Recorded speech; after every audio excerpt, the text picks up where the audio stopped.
everybody. Zach here for another spiritual alchemy video.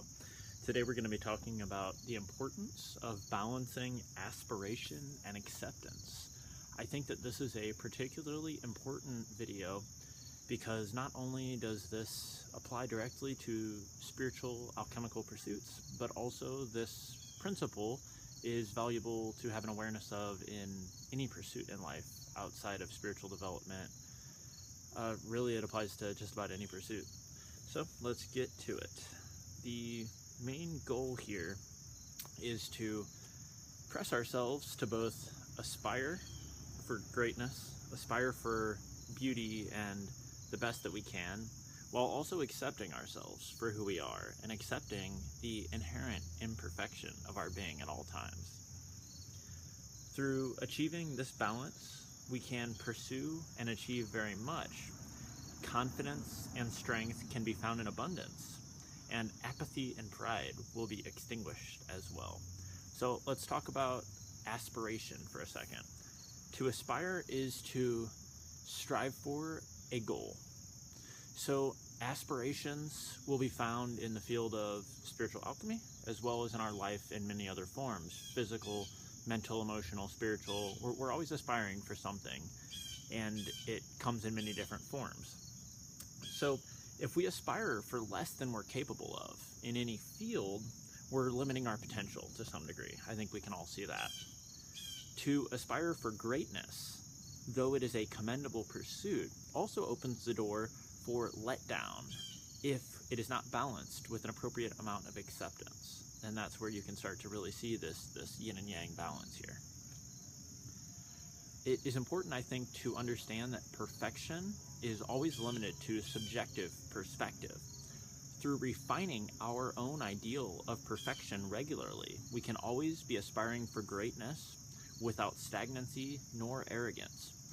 By acknowledging that perfection is really open-ended and it really is up to our own perspective, we can always be sure to not impose our own perspective of perfection onto anyone else and say, oh, they're imperfect because they're not fitting my mold of perfection, while also accepting ourselves for any imperfection, because we can remember that even what we consider perfect today is not going to be the same as what we consider perfect tomorrow.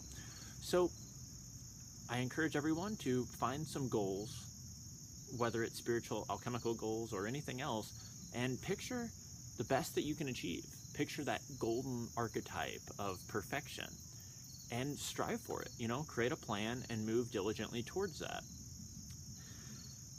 However, on a daily basis or weekly basis, or however often you feel necessary, re-examine what you consider to be that perfect golden archetype. If we considered what our perfect archetype was when we were 10 years old and just moved towards it, it might have taken us years to develop, and then by the time we achieved it, we realized it's not as perfect as we thought when we were that young. So it's definitely important to regularly reassess this, and through doing this, we transcend stagnancy, like I said. So let's talk a little bit about acceptance. We will always be imperfect, and there is beauty in this imperfection.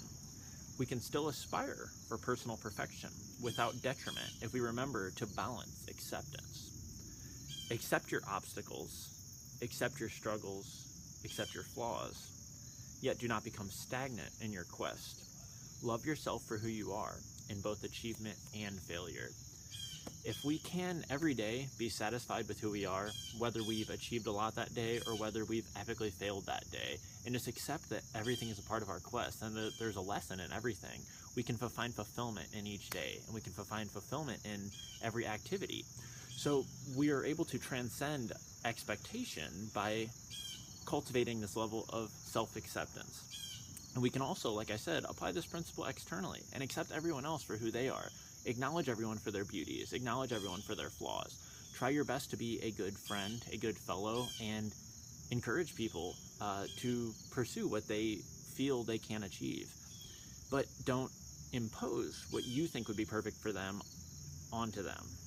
It's always good to discuss, it's always good to help one another, and to strive for a collective wisdom through discussing and sharing ideas, but we're never perfect. Our idea of perfect is never perfect, and it's definitely disharmonious for us to impose what we consider perfect onto anyone else. So, in summary and in ending, to strive for no less than golden truth, yet to smile and be content, even if we yield only copper, is the alchemical balance of aspiration and acceptance. I think that just about covers it. So,